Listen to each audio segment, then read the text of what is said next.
It's just something I don't want people to forget about. Obviously something that's really close to my heart, and I really wanted to bring it here.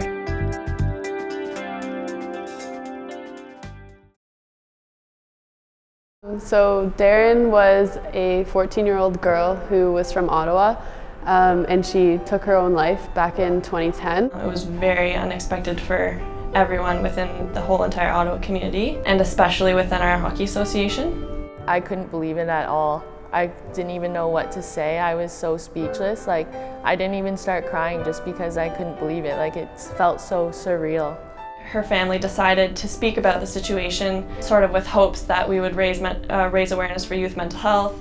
I didn't know Daron personally, and I didn't know her family personally, but I was growing up at the time playing for Brampton Junior Thunder, and all of the hockey community kind of just came together. From there, her friends created this whole DIFD thing, meaning Do It for Daron, just to bring everyone together, and so they had a reason to play for her so they wouldn't forget her. Everybody from the alumni from the Ottawa Sens, we sort of all brought it to our NCAA or CIS schools, sort of with hopes of spreading it a little bit farther than just Ottawa. Athletics wants each team to do a team initiative, so whether it be a clothing driver or something like that. So we didn't want to do something that was simple. We wanted to do something that we could do every single year and it would grow every single year. And we thought that the Do It for Daron Foundation was something that we really cared about as a team, and we had been around it for a couple of years already. I think when we started talking about Do It for Daron, everyone sort of realized in one way or another they'd been affected by mental health, whether that was through themselves or whether that was through their friends and family. So we thought, okay, let's try this out. So last year was our first year doing a game. This year is our second year. They've just continued to build upon it and make it bigger and better, and they've really raised the bar. This year, we really put a big, huge push for our game because even though last year it was a success, this year we wanted more people to know about it. We've got purple jerseys this year that we're wearing on the ice, and then we have Taylor Winnick in attendance. She's dropping the puck. Yeah, a bunch of the girls, Justine in particular, emailed me. I guess they had seen me on the show, and in the 3 episodes that I've been in so far this season, I discuss depression, not at length. I haven't gotten to a point where it's been aired at length of my story and my situation personally, but I definitely opened a conversation about depression in my life and in my family's life. Well, I think it's just amazing when somebody is willing to share their own stories to help others.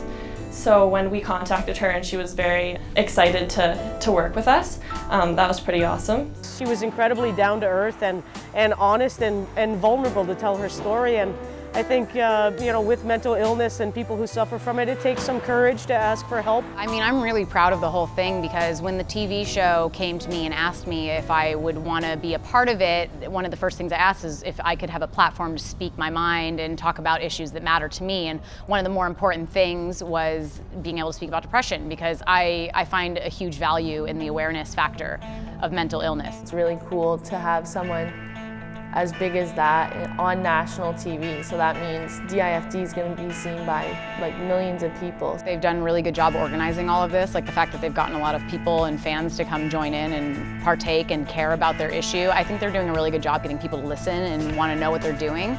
For me, doing these type of events just raises that awareness, raises that ability to have the conversations and to understand that you need to listen as well.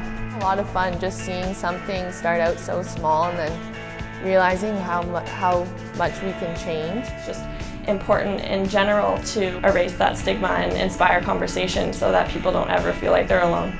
I think the thing I always say is just that it's okay not to be okay. And as much as you feel as if you're alone, you're never alone, and there's always resources and people to help.